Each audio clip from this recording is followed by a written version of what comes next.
साथियों नमस्कार, आप देख रहे हैं नेशनल जनमंच बलराम कुमार के साथ। और इस वक्त हम पटना में हैं, शहीद जगदेव प्रसाद सभागार है और यहाँ पर शोषित समाज दल का अधिवेशन हो रहा है। हमारे साथ शोषित समाज दल के राष्ट्रीय अध्यक्ष रामचंद्र कटियार हैं और बगल में प्रदेश अध्यक्ष हैं केडी यादव जी हैं, पीयूष कुमार जी हैं, पीयूष कुमार सिंह जी हैं। और पीयूष जी ने जहानाबाद लोकसभा क्षेत्र से इस बार 2024 का चुनाव भी लड़ा है। और हमारे बगल में जो बैठे हैं शोषित समाज दल के राष्ट्रीय महामंत्री हैं अखिलेश कुमार जी।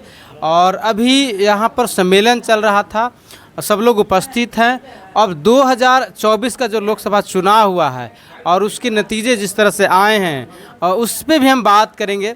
पहले हम बात करेंगे शोषित समाज दल का यह अधिवेशन ऐसे मौके पे हो रहा है जब देश भर में लोकसभा का चुनाव जल्द ही तुरंत समाप्त हुआ है और केंद्र में सरकार बनने वाली है बीजेपी की। और उसी समय उसी मौके वैसे ही समय में यहाँ जो है से राष्ट्रीय अधिवेशन हो रहा है। तो सर सबसे पहले नेशनल जनमंच में आपका स्वागत है। धन्यवाद बलराम जी। सर जिस तरह से अभी पूरे देश में लोकसभा का चुनाव हुआ है और जस्ट चुनाव समाप्त हुआ है, सरकार केंद्र की बन रही है और ऐसे और उसी दौरान आप यहाँ पर राष्ट्रीय अधिवेशन कर रहे हैं। सर क्या कहेंगे, सर क्या विशेषता है इस राष्ट्रीय अधिवेशन के? ये राष्ट्रीय अधिवेशन ऐसे समय पर हो रहा है जब देश ऐसे चौराहे पे खड़ा है कि एक तरफ कुआं है एक तरफ खाई है। सिद्धांतहीन राजनीतिक दलों ने इस देश को बर्बाद कर दिया है और आज पूंजीवाद चरम पर है। किसान मजदूर फटे हाल है, किसान आत्महत्याएं कर रहा है, नौजवान बेकार घूम रहे हैं और जितने वादे राजनीतिक दलों ने किए हैं आज तक सब झूठे साबित हुए हैं। और जो जातिवाद संप्रदायवाद का जहर था, जो पूंजीवाद की आंधी थी, अब वो शांत हो गई है और जनता को कुछ मिला नहीं है। जनता निराश है, उसका भविष्य अंधकार में है। ऐसे समय में शोषित समाज दल उस निराश जनता को के बीच जाएगा और ये बताएगा कि आपने जो गलत रास्ता चुना जातिवाद का और संप्रदायवाद का, उसका ये परिणाम है। सिद्धांतहीन राजनीतिक दल देश का आज़ादी के बाद से ही नुकसान करते रहे हैं और आज देश कंगाल हो गया है और इसकी भरपाई केवल शोषित समाज दल कर सकता है। शोषित समाज दल की नीतियाँ लागू हो जाएं तो किसानों की तरक्की हो जाएगी, मजदूरों को सम्मान मिलेगा, काम मिलेगा और जो नौकर और मालिक का फ़र्क है वो ख़त्म हो जाएगा। आर्थिक और सामाजिक समता विराजमान होगी, कोई दूसरा और रास्ता नहीं। सर शोषित समाज दल का आज लगभग 52 साल बीत चुके हैं, 50 साल पूरे हो गए, 50 साल के बाद मतलब 52 साल हो गए हैं और स्थापना काल से। और अभी तक शोषित समाज दल का जो विचार है लोगों तक कितना पहुंच पाया, लोग कितना इसके विचारों से अवगत हो सके? ऐसा है कि जो क्रांति का रास्ता होता है उसमें बाधाएं बहुत होती हैं और जब वो लगातार उसमें ठोकर मारी जाती है तो वो बाधाएं ख़त्म होती जाती हैं। शोषित समाज दल विचार से परिपूर्ण है लेकिन बाधाएं थीं जातीय नेता। ऐसा भ्रम पैदा किया पूंजीपतियों ने, जो पिछड़े और दलित नेता पैदा करके कि ये हमारा भगवान है, ये हमें जल्दी उद्धार हमारा कर देंगे। लेकिन सब सत्ता में रह चुके हैं और वो कुछ कर ही नहीं पाए। एक भी समस्या का समाधान किसान मजदूर दलित पिछड़े का नहीं कर पाए। और सबसे बड़ी विडंबना आप देखिए कि जिनको दलित पिछड़े जब सत्ता में बैठते हैं तो बैठाता तो इनको दलित पिछड़ा है, लेकिन बैठते ही पहला ये घोषणा करते हैं कि हम गरीब सवर्णों को आरक्षण देंगे। अरे भाई, आरक्षण देने की जिम्मेदारी तुम्हें दी गई थी कि जिनको मिला हुआ है संविधान में उनको दीजिए, तो जो संविधान में है नहीं उसको देने की घोषणा करने लगे। उसका दुष्परिणाम ये हुआ कि सवर्ण लोग लोकसभा में सवर्णों के लिए आरक्षण का बिल ले आए और इनकी बोलती बंद हो गई। ये उसका विरोध इसलिए नहीं कर सके कि ये खुद ही उसके अलंबरदार बन रहे थे। तो ये इतनी तरह से फेल हैं। ये दलित पिछड़े नेता ने देश के दलित पिछड़ों का बहुत बड़ा नुकसान किया है। अब ये बात धीरे धीरे जनता समझ रही है और अब सोशलिस्ट समाज दल के लोग जब जाएंगे तो निश्चय रूप से वो ये जातवादी दलों को छोड़ देंगे और सोशलिस्ट समाज दल के अभियान में लगेंगे।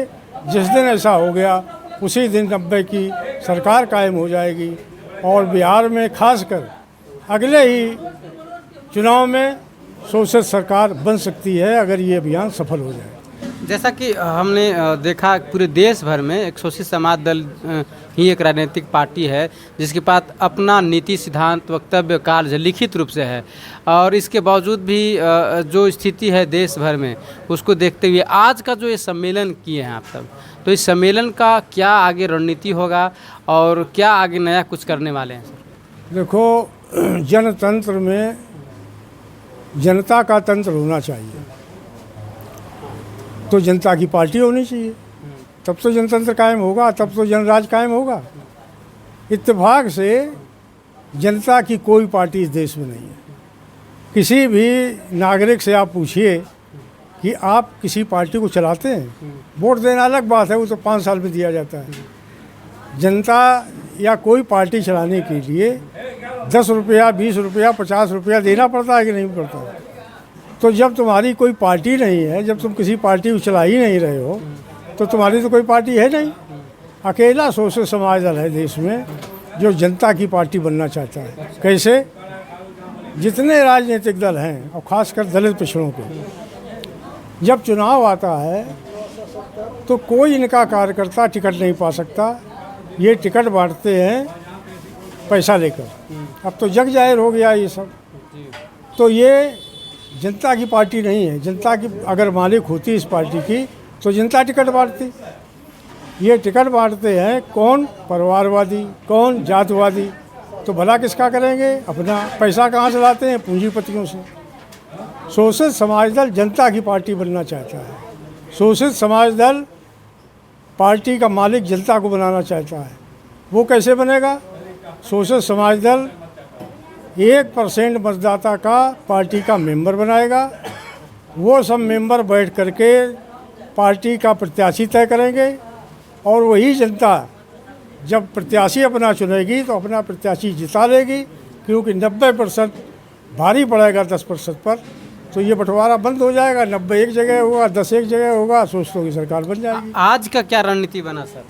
आज का रणनीति यही बना है कि जो वैक्यूम अब हुआ है, जो दलित पिछड़ों में निराशा आई है, वो निराशा कहीं कुंठा में न बदल जाए और गलत फैसला लेने लगे तो सोशलिस्ट समाज दल की जितनी राज्य समितियाँ हैं ये जनता के बीच में जाएंगी, दलित पिछड़ों को सोशलिस्ट समाज दल के सिद्धांत से लैस करेंगी और निश्चय रूप से अगर ये हो गया तो सोशलिस्ट समाज दल के पीछे शोषित वर्ग खड़ा हो जाएगा। हमारे बीच में पीयूष जी हैं। पीयूष जी जहानाबाद लोकसभा का चुनाव भी लड़े हैं। पीयूष जी, नेशनल जनमंच में स्वागत है। धन्यवाद। और अभी जो सोशलिस्ट समाज दल यूथ कमेटी का प्रेसिडेंट बनाया गया है इनको, इसके लिए भी हम मेरे तरफ से धन्यवाद। Thank you. कैसा लगा चुनाव मैदान में जब पहली बार आप लोकसभा का चुनाव लड़ने गए हैं तो कैसा लगा? अच्छा अनुभव रहा जी। लोगों के बीच में गए, बहुत सम्मान मिला, दुलार मिला, सपोर्ट मिला, तो उससे आत्मविश्वास जागा कि चुनाव लड़ना चाहिए, आगे बढ़ना चाहिए, यूथ को आगे करना चाहिए, यंगस्टर को ज़्यादा से ज़्यादा जोड़े, आगे ले चले, समाज को बढ़ाए, पार्टी को बढ़ाए। यही चुनाव लड़कर कैसा लगा? चुनाव लड़के अच्छा लगा। लोगों का जब जनता में गए तो लोगों का जिस तरह से डिमांड था कि या फिर असंतोष कहिए, जनता में जो असंतोष था उसको भी झेलना पड़ा।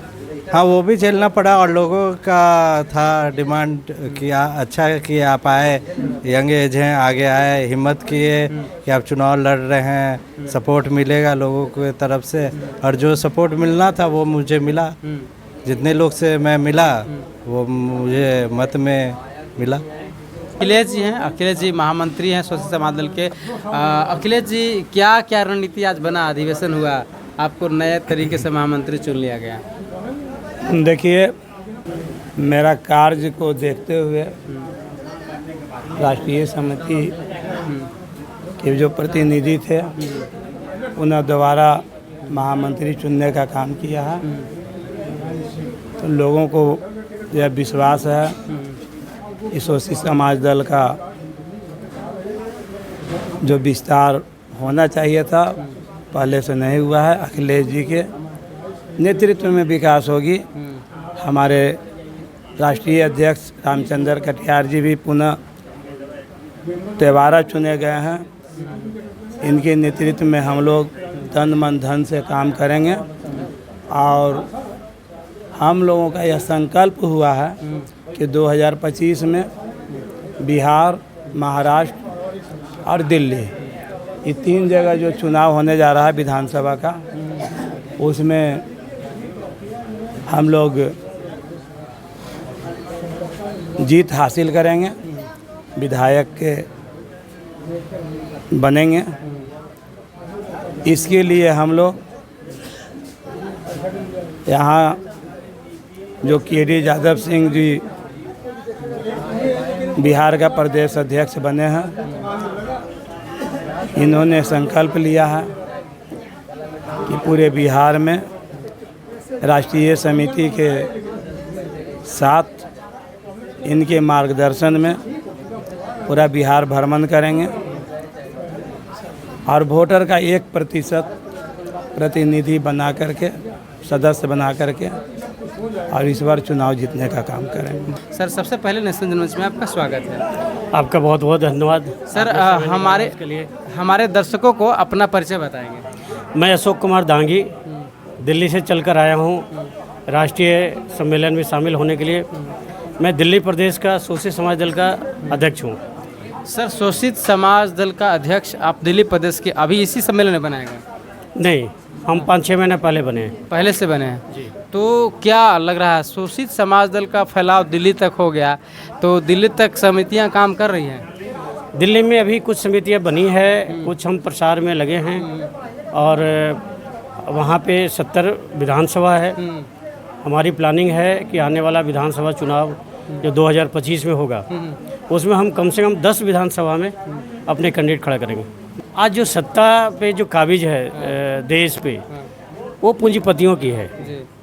उसमें गरीबों का, पिछड़ों का, दलितों का कोई जगह नहीं है। जितने भी पार्टियां, अभी राजनीतिक पार्टियां हैं, हम सभी के बारे में कहना चाहते हैं कि जो अपना कुर्सी के लिए हम लोग महिला के मान सम्मान के बात करता है ताकि हम कुर्सी पर वोट लेके चल जाएं, लेकिन हम लोग के पूर्ण रूप से काम करने का काम नहीं करता है। इसलिए शोषित समाज दल एक विकल्प है कि सभी महिला के जोड़ करके और हम लोग अपना हक हिस्सा के लिए, हम शोषितों के लिए शोषितों द्वारा शोषित राज्य बनाएंगे और सारे हक हिस्सा जो लिखित रूप से संविधान में और जो जगदेव बाबू का सपना था उसको हम लोग साकार करेंगे।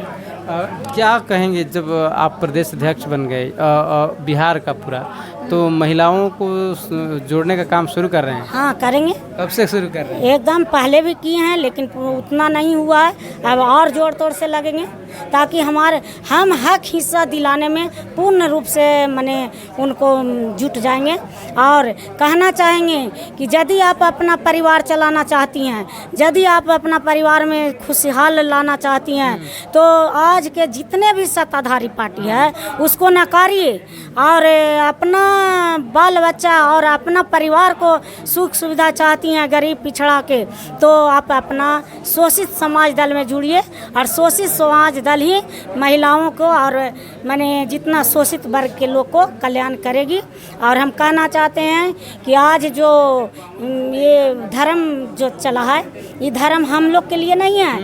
ये धर्म पूंजीपति और ऊंची जाति वालों को धर्म बैठ के भोजन करने के लिए, एक तरह से कहा गया है कि हम लोग कमेरा वर्ग जिस तरह से कमाते हैं दिन भर खेत में बच्चों का पेट भरने के लिए, उसी तरह से इन लोग का जितना ऊंची जातियां हैं सो बनाया है एक धर्म कि हम बैठ के इसी से खाएंगे, खेत में तो कमाना नहीं है। और जो भीख ऐसे रोड पर लोग भीख मांगता है तो उसको हम लोग भीख मांगा कहते हैं। और जो इन लोग घर में घुस घुस के हमारे ही लोग, अरे ब्राह्मण जब हम लोग के पढ़ने का सुविधा नहीं था तब तो ब्राह्मण से पूछ के हम लोग काम करते थे। आज तो हम लोग का अधिकार इतना मिला हुआ है, ज्योतिबा फूले, सावित्रीबाई फूले ने हम लोग को इतना पढ़ने लिखने के लिए छूट दे दिया है। संविधान में इतना अच्छा से हम लोग का अधिकार मिला हुआ है कि हम लोग तो अब खुद सब बात जानते हैं, तो हम लोग को पंडित जी से पूछने का ज़रूरत ही क्या है।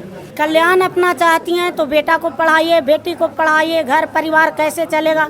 अच्छा, पूजा पाठ करने के लिए लोग बताता है, टीवी में भी देखती हैं, रात दिन दिखाया जाता है तो वो तो कर लेती हैं। ये नहीं सिखाया जाता है कि हम अपने बूढ़ा बुजुर्ग की सेवा करें, सास ससुर की सेवा करें, मान मर्यादा दें। तो कई महिला है जो देती है।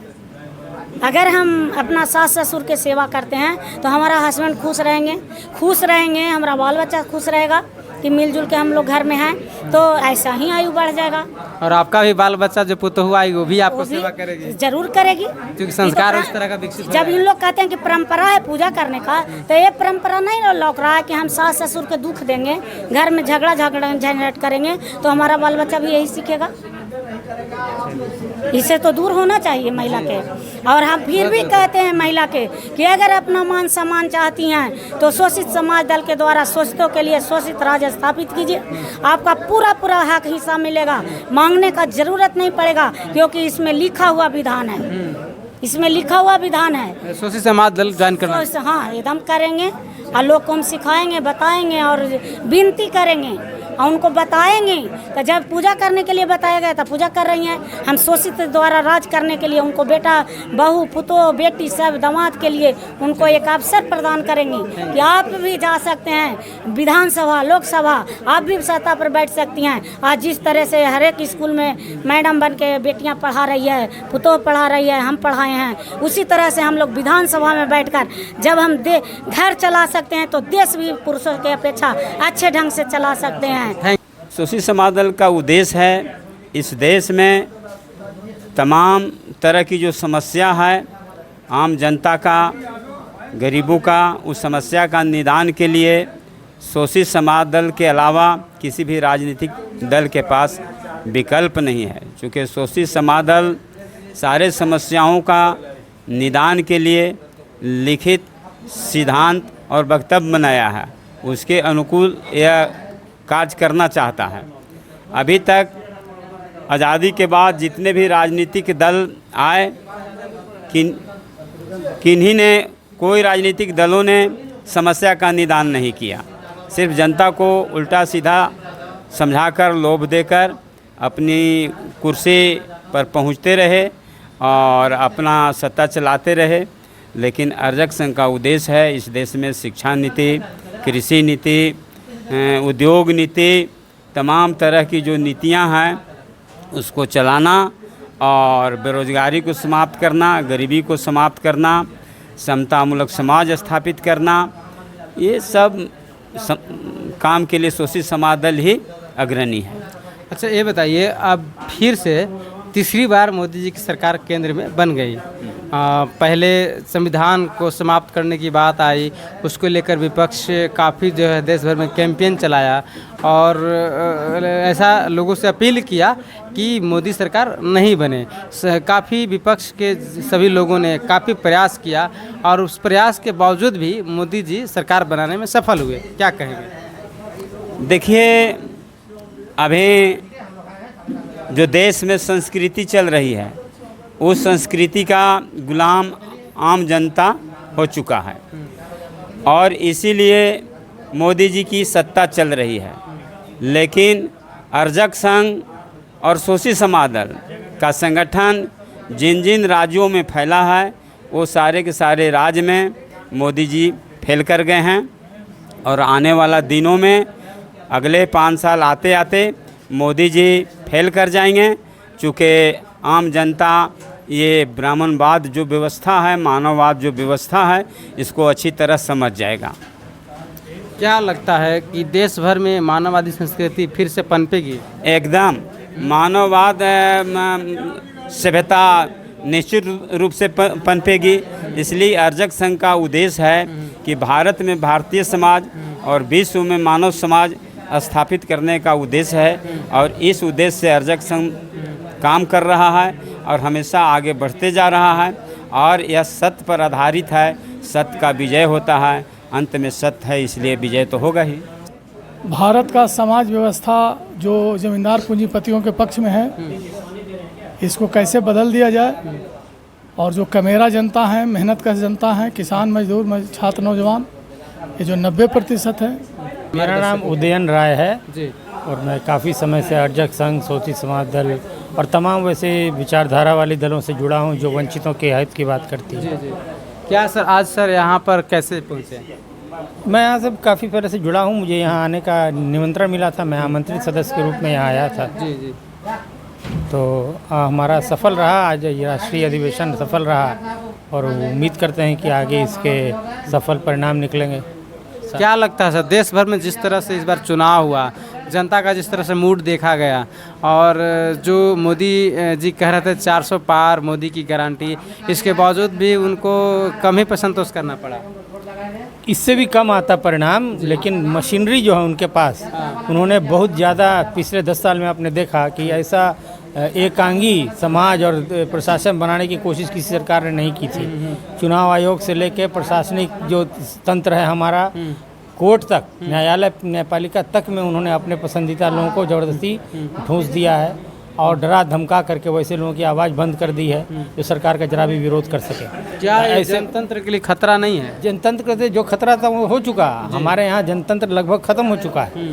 चुनाव आयोग, चुनाव भी जो होते हैं, आपने सुना होगा ईवीएम पर बहुत समय से, सबसे पहले ईवीएम पे शक बीजेपी ने जब विपक्षी पार्टी थी तब उसने जाहिर किया था। लाल कृष्ण आडवाणी का एक लंबा इंटरव्यू है, सबूत के साथ उन्होंने कहा था कि ईवीएम में धांधली होती है और इसको हटाया जाए। लेकिन जब यही पार्टी सत्ता में आती है तो उसके बाद ईवीएम का ज़बरदस्त दुरुपयोग होता है और बहुत ही ईवीएम में शातिर दिमाग के साथ सेटिंग की जाती है जिससे बहुत ज़्यादा लोगों को शक भी नहीं हो और वो मन चाहे परिणाम पा सकें। आपका कहना है कि मतलब ईवीएम से जो फ्री फेयर चुनाव नहीं होता है, आप संदेह प्रकट कर रहे हैं? संदेह नहीं, मेरा हमारा ही नहीं, जनता के आप पूजा करके देखिए, हम लोग जनता के बीच काम किया है, लोगों से पूछा है, उन्होंने कहा है कि जब तक ईवीएम नहीं हटेगा तब तक फ्री एंड फेयर। चुनाव आयोग तो कहता है कि एकदम वही तो हमने कहा कि 10 साल में इस सरकार ने जो काम किया है, न्यायपालिका से लेकर चुनाव आयोग से लेकर आईबी, सीबीआई, ईडी, सब के अंदर अपने लोग भर दिए हैं जो सरकार के तो काम कर रहे हैं। जो विपक्ष में जाएगा उसको तंग किया जाएगा, जो सरकार में आ जाएगा उसको राहत दे दी जाएगी। तो ये तो जनता भी देख रही है।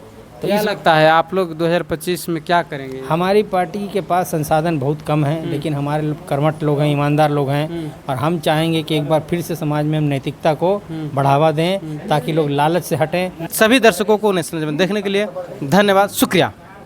साथियों, नेशनल जनमंच को सब्सक्राइब करें, साथ ही बेल आइकन की घंटी को बजाएं।